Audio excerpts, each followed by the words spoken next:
Granny unlocked the front door and the girls climbed the stairs with their mother. In the bedroom, Veronica slumped down on the bed, clearly drained. Tears began to stream down her face. "Don't cry," Sabrina said, wrapping her mother in a hug. "We're all together now." "I can't believe how long we've been apart. You must have been so frightened."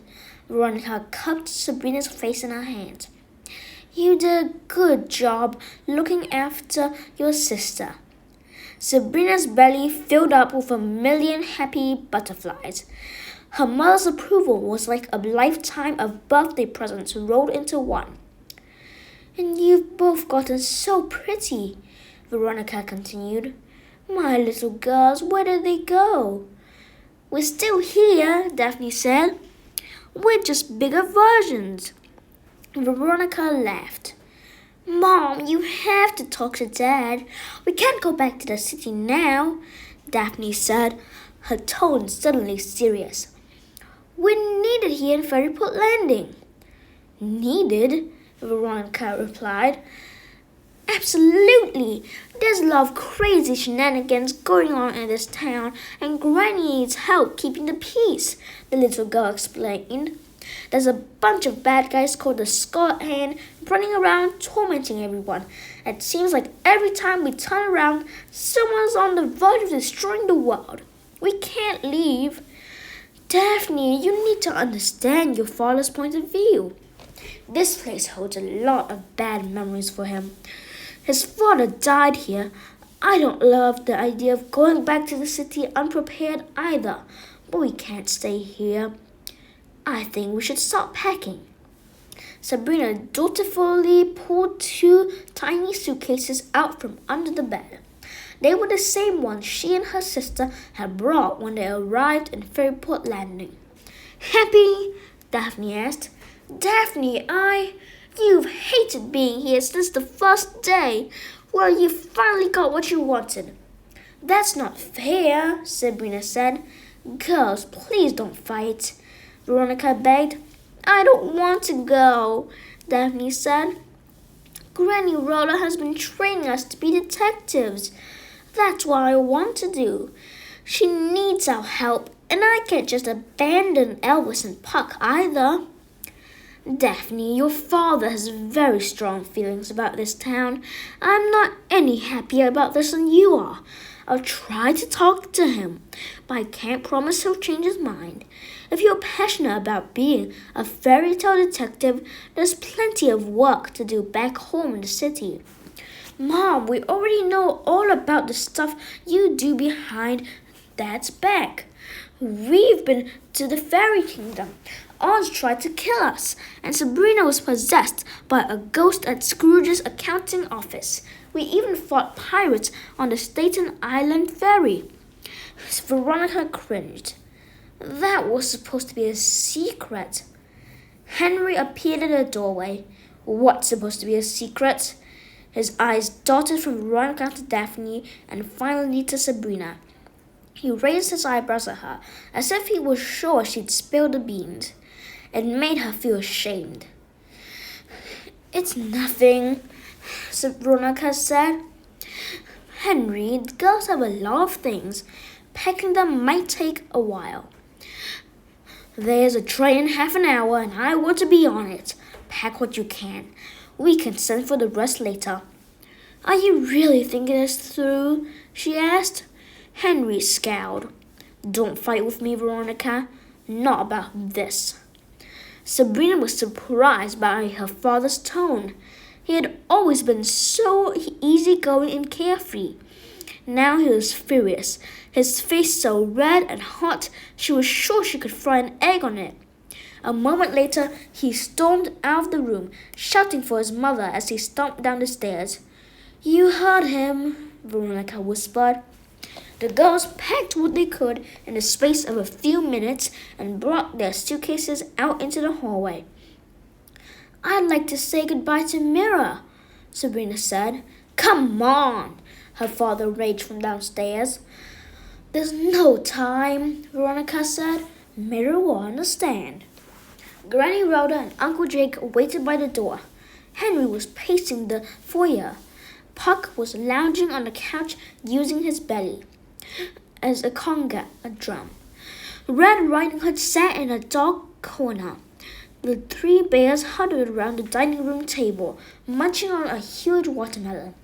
Goldilocks was rearranging the rest of the bookshelves, and Elvis was lying on the floor, moaning sadly. "Where are you going to go?" Granny Rhoda asked. "Don't worry, Mom, we'll be fine," Henry said. "Jake, can you give us a ride to the train station, or should I call a taxi?" "Henry, be reasonable. You can stay here until you get on your feet," Uncle Jake pleaded. Henry shook his head. "We're going, Jake." Granny extended her arms to the girls for a hug. They hugged her with all their might. "Lieblings, my heart will be empty until I see you again.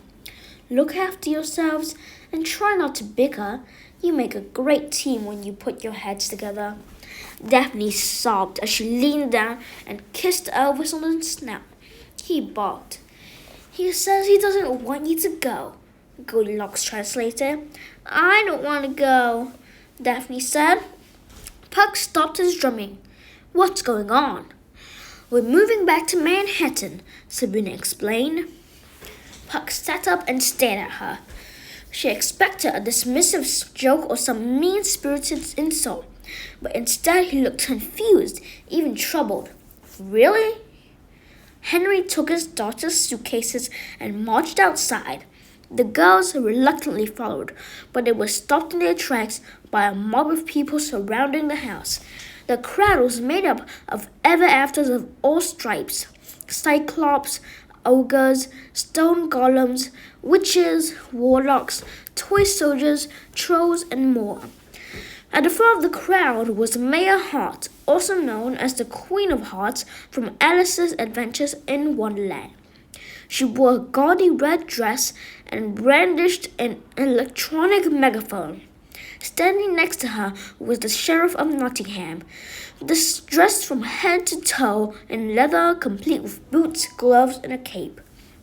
A crossbow was flung across his back, and a dagger hung at his waist. A grotesque purple scar ran from the tip of his eye to the corner of his mouth. On his chest was a familiar, frightening symbol, a blood-red handprint. Each member of the crowd sported the same mark. "Well, as I live and breathe, Henry Grimm is here. How was your nap?" the mayor cackled. "Mrs. Hart, I'm taking my girls and leaving town. We aren't looking for any trouble," Henry said. The mayor spoke into her megaphone. "Well, Henry, it appears trouble came looking for you." Granny stepped forward. "Now, you listen to me." "No," the mayor bellowed. The megaphone emitted an ear-shattering feedback whine. "You listen to me. No one is going anywhere until you tell me what the master wants to know." "What are you talking about?"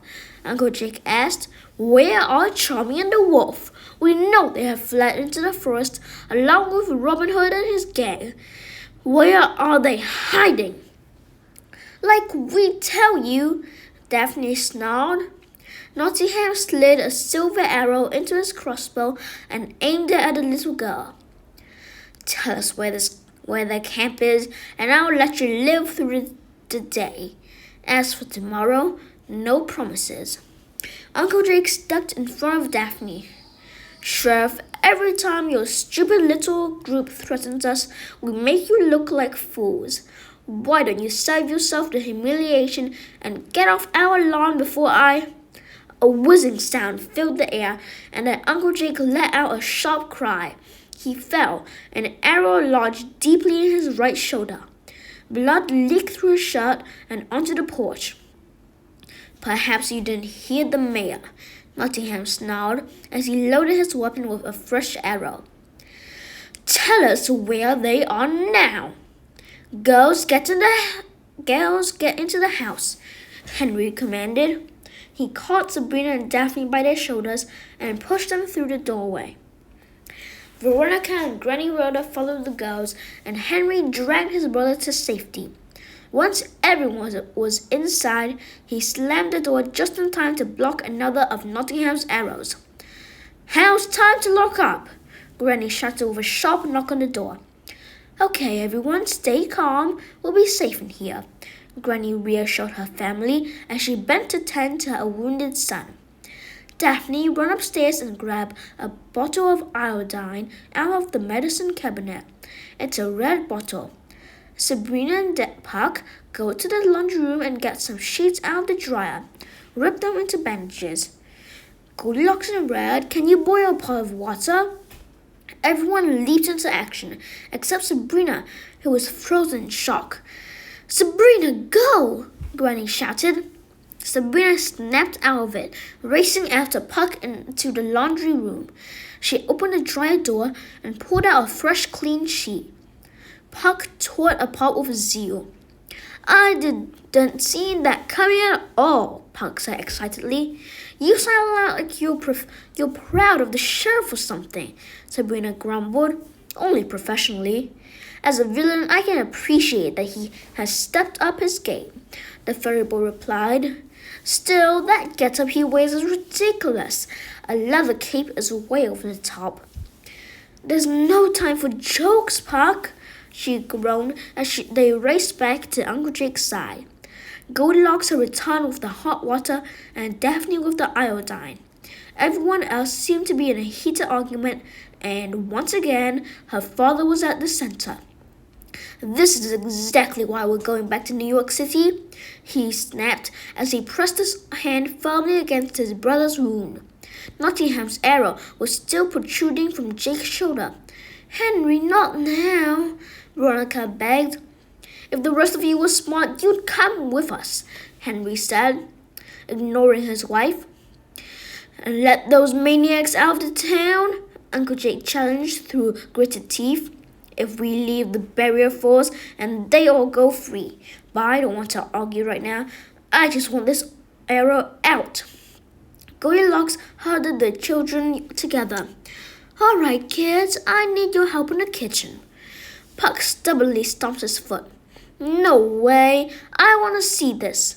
I've shot a few arrows at people in my day, but I've never seen any of them come out. This is the opportunity of a lifetime." "Suit yourself," Goldilocks said, and she hurried Sabrina, Daphne, Red, and Baby Bear into the kitchen. Once there, she nervously searched the cabinets and refrigerator. "What are you looking for?" Sabrina asked. "Cocoa," the woman said. "Everything is better with some hot cocoa. Oh, these cabinets! How do you find anything in here?" Daphne pointed Goldilocks in the right direction. Sabrina pulled the milk from the fridge and Goldilocks put it on the stove to heat. "Why are those mean people attacking us?" Red asked. "They don't like us very much," Sabrina replied. Baby Bear growled. "Junior wants to know why someone doesn't just tell them where Charming and Mr. Canis have gone," Goldilocks said. "Well, first of all, we don't know," Daphne explained. "And second of all, even if we did, we wouldn't betray them. They're our friends." Uncle Jake's horrible cry came from the living room. Daphne's face went white. "I guess they got the arrow out," Sabrina said with a grimace. "He'll be fine, kids," Goldilocks assured them as she rearranged the silverware in the drawers. Puck rushed into the kitchen looking exhilarated, as if he had just gotten off a roller coaster. "That was awesome," he crowed. "I think the arrow going in is more fun to watch, but that was still pretty cool." "You're a troubling little boy," Goldilocks said to him. He smiled so wide, it was a wonder his face didn't permanently stretch. "Thanks, that's very nice of you to say." Henry and Granny Rhoda hurried into the kitchen. That seems to be the end of this video. I'll send you later. Goodbye.